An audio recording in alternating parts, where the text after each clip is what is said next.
नमस्कार छात्रों, मैं शारदा बाल उच्च माध्यमिक विद्यालय पाली में सुभाष प्रजापत आपका स्वागत करता हूं। आज की हमारी जो क्लास है कक्षा 12 और जो विषय रहेगा हमारा ज्योग्राफी यानी कि भूगोल, उसका जो है चौथा टॉपिक जिसका नाम है प्रवास। प्रवास का अर्थ जानेंगे, फिर प्रवास कितने प्रकार के होते हैं, फिर प्रवास के मुख्य कारण कौन कौन से हैं उन कारण का अध्ययन करेंगे। साथ ही साथ आज जो है हम परिणाम किनके प्रवास के परिणामों के बारे में जानकारी करेंगे। तो सबसे पहले देखिए, हम पहला टॉपिक ले रहे हैं प्रवास, यानी कि प्रवास का अर्थ। प्रवास किसे कहते हैं ये भी आप कह सकते हैं। प्रवास का अर्थ होता है मानव द्वारा एक स्थान छोड़कर दूसरे स्थान बस जाना, वो आपके क्या कहलाएगा, प्रवास। जैसा भी बोला मैंने आपको, मानव द्वारा एक स्थान से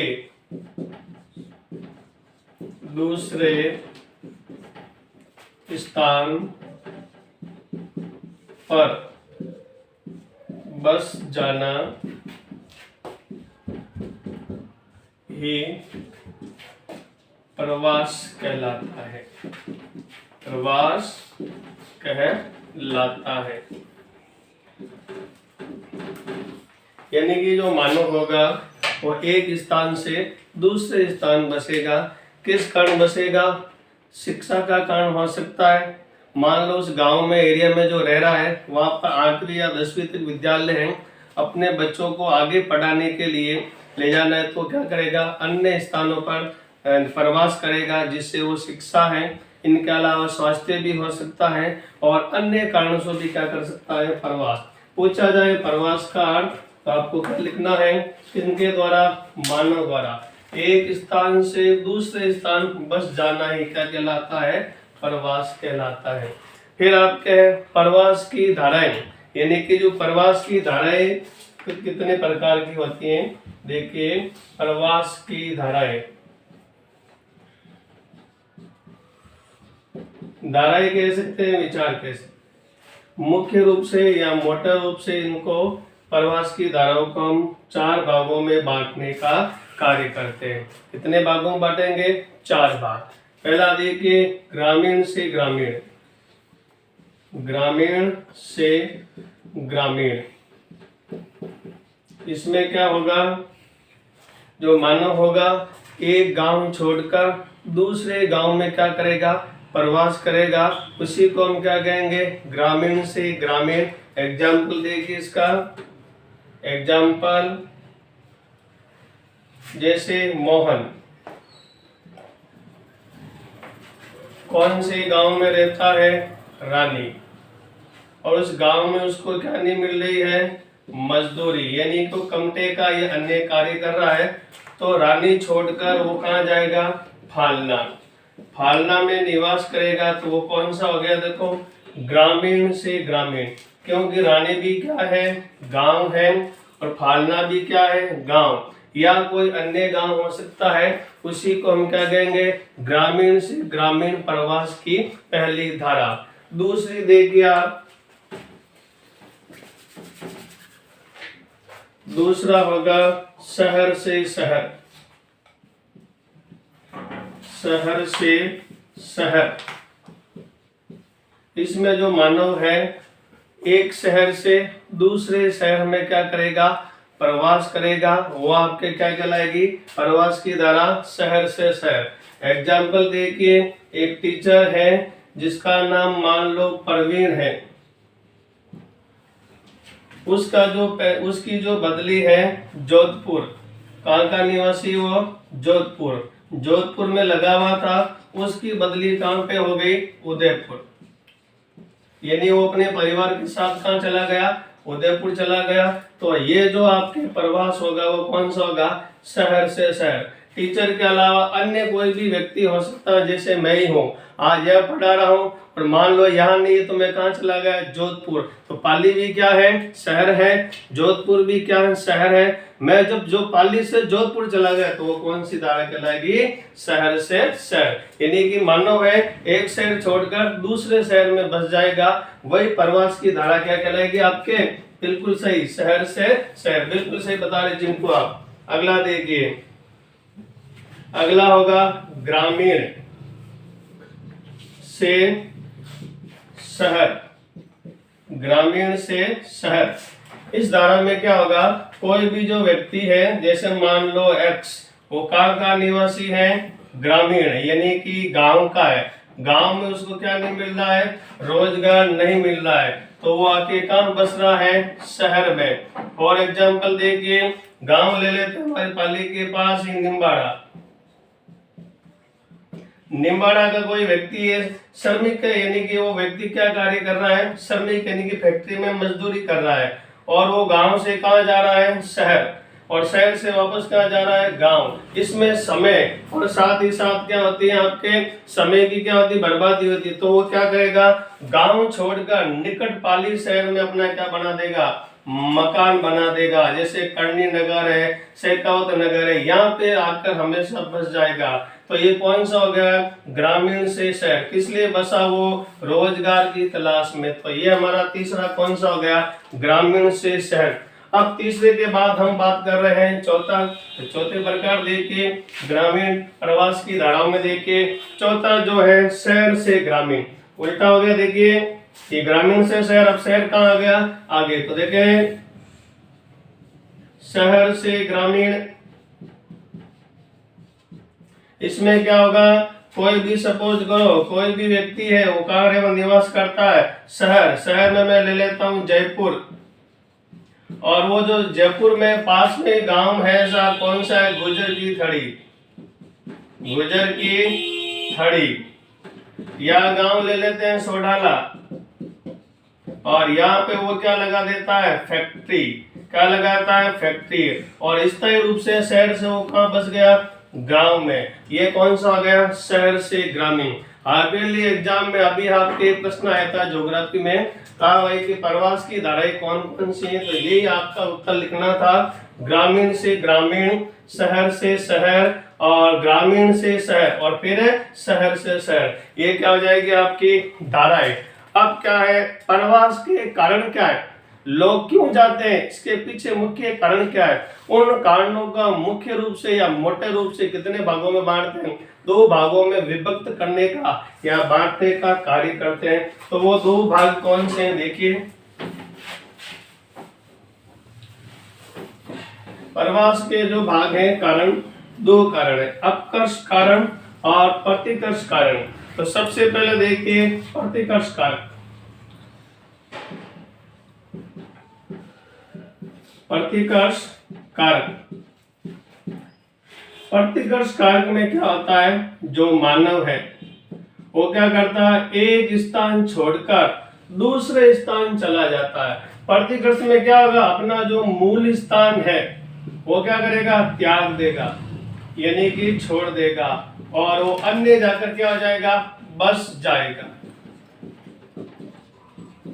उस बसने को ही क्या कहते हैं, प्रतिकर्ष। उस बसने को हम क्या कहेंगे, प्रतिकर्ष कारक के नाम से जानेंगे। जैसे सपोज कीजिए एक व्यक्ति है जिसका नाम है चुन्नीलाल, एग्जाम्पल देखिए, चुन्नीलाल पढ़ा लिखा है, और पढ़ा लिखा शिक्षित बेरोजगार है, और गांव में मान लो कंपटीशन की तैयारी नहीं हो रही है, तो वो क्या करेगा, गांव छोड़कर कहाँ चला जाएगा, आपके जैसे मान लो पास में ही शहर है बड़ा जोधपुर, जोधपुर जाके कंपटीशन की तैयारी भी कर लेगा, साथ ही साथ छोटा मोटा कोई स्कूल में अध्ययन कार्य भी कर लेगा। तो ये कौन सा कारक हो गया, प्रतिकर्ष कारक हो गया। उसका मोटो क्या था, गवर्नमेंट जॉब या कंपटीशन के तैयारी के साथ उसका थोड़ा खर्च ही मिल जाए। तो यह आपके एक प्रकार से कौन सा हो गया, प्रतिकर्ष कारक। यानी कि आप जिस स्थान को छोड़ रहे हैं, जिस स्थान को क्या कर रहे हैं, छोड़ रहे हैं, वो क्या कहलाएगा, प्रतिकर्ष कारक। दूसरा देखिए कारक, प्रतिकर्ष के बाद जो दूसरा आपके कहलाएगा अपकर्ष कारक।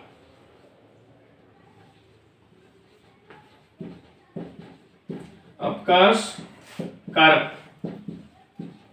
अपकर्ष कारक में क्या होता है कि कुछ ऐसे स्थान होते हैं जैसे मुंबई, चेन्नई, मद्रास, जो व्यक्तियों को क्या करते हैं, रोजगार या अन्य कारणों के कारण उनको क्या करते हैं, आकर्षित करने का कारण करते हैं, और लोग उसकी ओर क्या होते हैं, आकर्षित होते हैं। वो कौन से हो जाएंगे, अपकर्ष कारक। ऐसे शहर,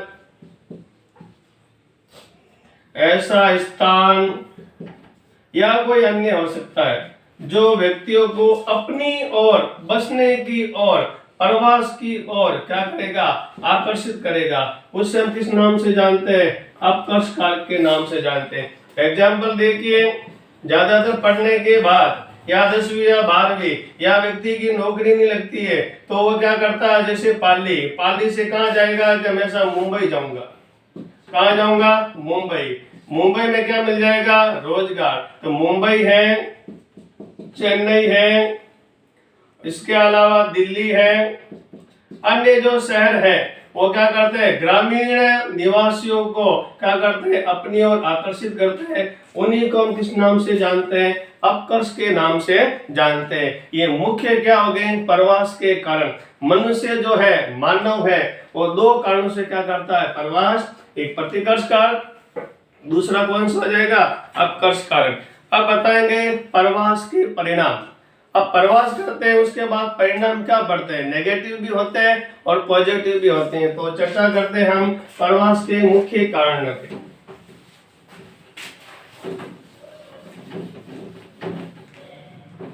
प्रवास के परिणाम, इनके क्या परिणाम निकलते हैं। प्रवास के परिणाम, जिसे आप रिजल्ट भी कह सकते हैं। देखिए, मोटे तौर पर निम्न परिणाम निकलते हैं। सबसे पहले आर्थिक परिणाम।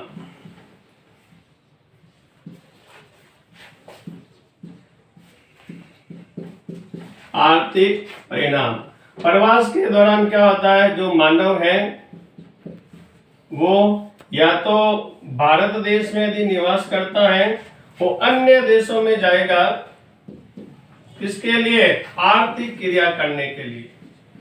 आर्थिक क्रिया करने के बाद मासिक जो पैसा है वो कहाँ भेजेगा, अपने देश में, जिससे उस देश में क्या होगा, निवेश बढ़ेगा। और इन पैसे का वो क्या करेंगे, उपयोग उनके परिवार वाले भी कर सकते हैं, देश भी कर सकते हैं। एक तो उनका परिवार उस पैसे का उपयोग किसमें करेगा, शिक्षा, यानी कि जो मानव बाहर गया उसका जो परिवार में जो बच्चे हैं और शिक्षा के लिए इस पैसे का क्या कर सकते हैं, उपयोग। दूसरा किस लिए कर सकते हैं, भोजन के लिए। इनके अलावा मकान बनाने के लिए, साथ ही साथ अन्य कार्यों के लिए इन पैसों का क्या करते हैं, उपयोग। ये कौन सा परिणाम हो गया, आर्थिक परिणाम। व्यक्ति फालतू बैठा था या रोजगार नहीं मिल रहा था, या तो किसी राज्य में जाएगा या किसी देश में जाएगा, वो आर्थिक क्रियाकलाप करेगा जिससे उसके परिवार को शिक्षा, भोजन, मानव, मकान आदि सुविधाएं प्राप्त होगी। और ये आपका कौन सा हो गया, आर्थिक परिणाम। अब दूसरा परिणाम कर रहे हैं जननांकीय परिणाम। इसमें क्या होगा, देखिए सेकंड पॉइंट आपके प्रवास के परिणाम का, जननांकीय परिणाम।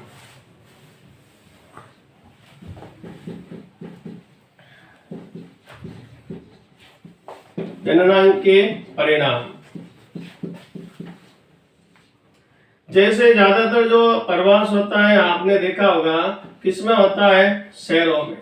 शहरों में आपके प्रवास होने के कारण वहां की जनसंख्या पहले ज्यादा थी, फिर क्या हो जाती है, बहुत अधिक हो जाती है। यानी कि जनसंख्या का भार उस शहर पर क्या पड़ता है, अधिक पड़ता है। अधिक पड़ने के कारण क्या होता है, इसका प्रतिकूल प्रभाव क्या होता है, एक तो लोगों को रोजगार नहीं मिलेगा, मनपसंद या कम मजदूरी पर क्या करना पड़ेगा, कार्य।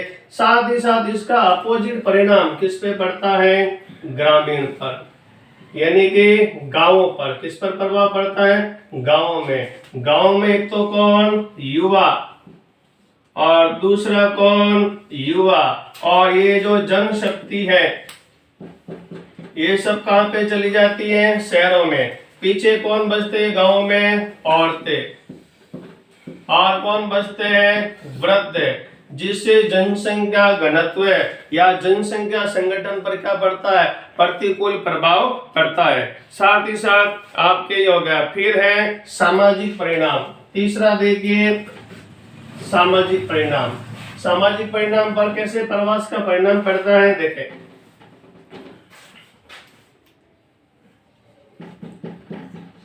सामाजिक परिणाम कौन सा हो जाएगा आपके? सामाजिक परिणाम। सामाजिक परिणाम में क्या होगा? प्रवास के कारण। प्रवास के कारण इस पर क्या होंगे? आपके नए विचार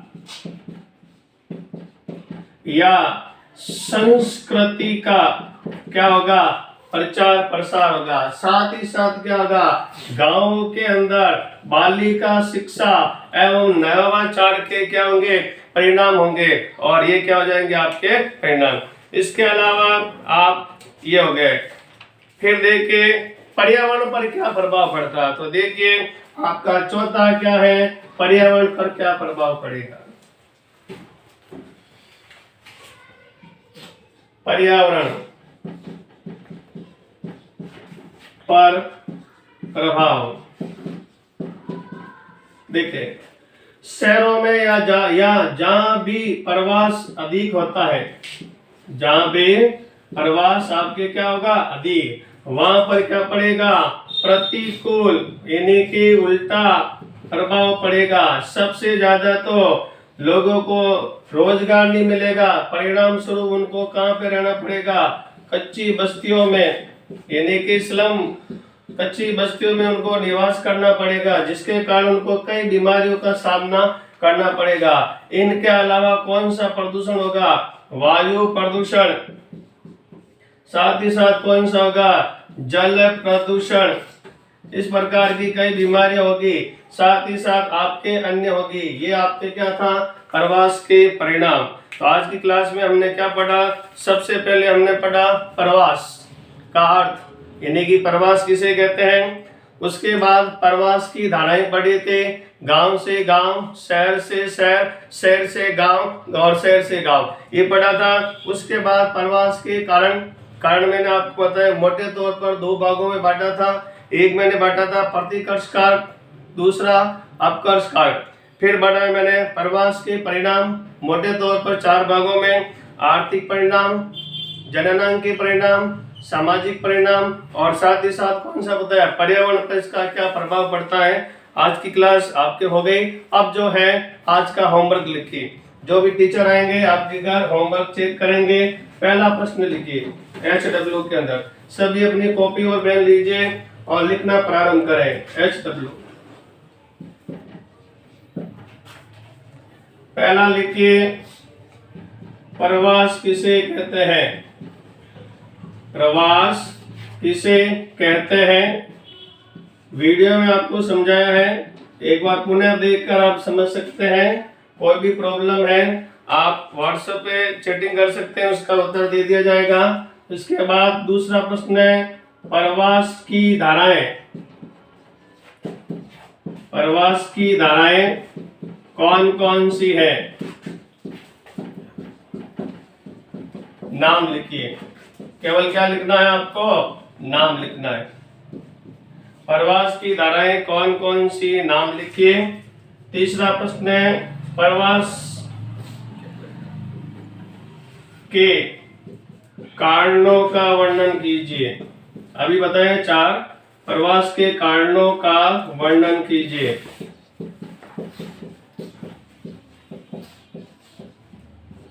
इसके बाद आपके ये प्रश्न हो जाएंगे, फिर हो जाएगी ये 3 प्रश्न आपके होमवर्क में हैं। वीडियो देखने के लिए धन्यवाद।